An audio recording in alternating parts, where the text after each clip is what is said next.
ಸಚಿವ ನಾಗೇಂದ್ರ ಅವರ ರಾಜೀನಾಮೆಗೆ ಆಗ್ರಹಿಸಿ ಬಿಜೆಪಿ ಮಾಡ್ತಾ ಇರುವಂತ ಧರಣಿ, ಪ್ರತಿಭಟನೆ, ಒತ್ತಾಯ ಮುಂದುವರಿತಾ ಇದೆ. ರಾಜೀನಾಮೆ ಕೊಡಲೇಬೇಕು, ಅಲ್ಲಿಯವರೆಗೆ ಕಲಾಪ ನಡೆಸೋದಕ್ಕೆ ಬಿಡಲ್ಲ ಅನ್ನೋದು ಬಿಜೆಪಿ ತೆಗೆದುಕೊಂಡಿರುವಂತ ಸ್ಟ್ಯಾಂಡ್. ಆಡಳಿತ ಮತ್ತು ವಿಪಕ್ಷದ ಮಧ್ಯೆ ಚಟಾಪಟಿ ನಡೀತಾ ಇದೆ. ಈ ವಿಚಾರಕ್ಕೆ ಸಂಬಂಧಿಸಿ ಕಳೆದೊಂದು ವಾರದಿಂದ, ಅಂದ್ರೆ ಸೋಮವಾರ ಶುರುವಾಯಿತು, ಅಲ್ಲಿಂದ ಇಲ್ಲಿಯವರೆಗೂ ಕೂಡ ಬಿಜೆಪಿ ಹಿಡಿದ ಹಠವನ್ನ ಬಿಡ್ತಾ ಇಲ್ಲ. ಇವತ್ತು ಬಿಜೆಪಿ ಪಾದಯಾತ್ರೆ ನಡೆಸೋದಕ್ಕೂ ಕೂಡ ಮುಂದಾಗಿದೆ. ಶಾಸಕರ ಭವನದಿಂದ ವಿಧಾನಸೌಧದವರೆಗೆ ಬಿಜೆಪಿಯ ಸದಸ್ಯರು ಪಾದಯಾತ್ರೆಯನ್ನು ಮಾಡ್ತಾರೆ. ವಾಲ್ಮೀಕಿ ಪ್ರತಿಮೆಯ ಮುಂಭಾಗದಿಂದ ಪಾದಯಾತ್ರೆಯನ್ನ ಬಿಜೆಪಿಯ ಶಾಸಕರು ಆರಂಭಿಸ್ತಾರೆ. ಬಿಜೆಪಿ ಕೇಳ್ತಾ ಇರೋದು, ನಾಗೇಂದ್ರ ವಿರುದ್ಧ ಗಂಭೀರ ಆರೋಪಗಳಿದ್ದಾವೆ. ಗಂಭೀರ ಆರೋಪ ಇರುವಂತ ವ್ಯಕ್ತಿಯನ್ನ ಕ್ಯಾಬಿನೆಟ್ಗೆ ಮತ್ತೆ ತೆಗೆದುಕೊಂಡಿರೋದು ಯಾಕೆ?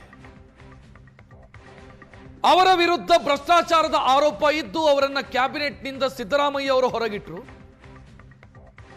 ಈಗ ಅವರು ಕಳಂಕ ಮುಕ್ತರಾಗಿದ್ದಾರೆ ಅಂತ ಆದ್ರೆ ಅವರನ್ನ ಕ್ಯಾಬಿನೆಟ್ಗೆ ತೆಗೆದುಕೊಂಡ್ರೆ ನಮ್ದೇನು ಪ್ರಾಬ್ಲಮ್ ಇರಲಿಲ್ಲ. ಆದ್ರೆ ಸ್ಟಿಲ್ ಅವರು ಬೇಲ್ ಮೇಲೆ ಆಚೆ ಇದ್ದಾರೆ.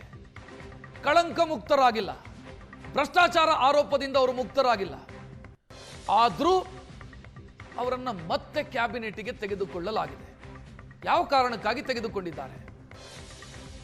ನಾಗೇಂದ್ರ ಅವರನ್ನ ಬಿಟ್ಟು ಪರಿಶಿಷ್ಟ ಪಂಗಡದ ವಾಲ್ಮೀಕಿ ಸಮುದಾಯದ ಬೇರೆ ಯಾರಿಗಾದರೂ ಕೊಡಿ ಮಂತ್ರಿ ಸ್ಥಾನ. ನಾಗೇಂದ್ರ ಅವರಿಗೆ ಕೊಡೋದಕ್ಕೆ ಏನ್ ಕಾರಣ? ಆ 187 ಕೋಟಿ ಭ್ರಷ್ಟಾಚಾರದ ದುಡ್ಡಿನಲ್ಲಿ ಕಾಂಗ್ರೆಸ್ನ ಬೇರೆ ಬೇರೆ ನಾಯಕರ ಪಾಲು ಇದೆಯಾ? ಹೈಕಮಾಂಡ್ನ ಪಾಲು ಇದೆಯಾ?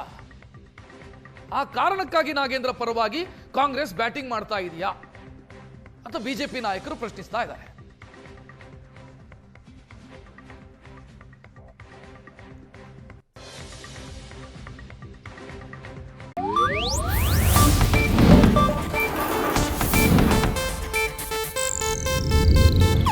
ಇದು ಏಷ್ಯಾನೆಟ್ ನ್ಯೂಸ್ ನೆಟ್ವರ್ಕ್ ಪ್ರಸ್ತುತಿ.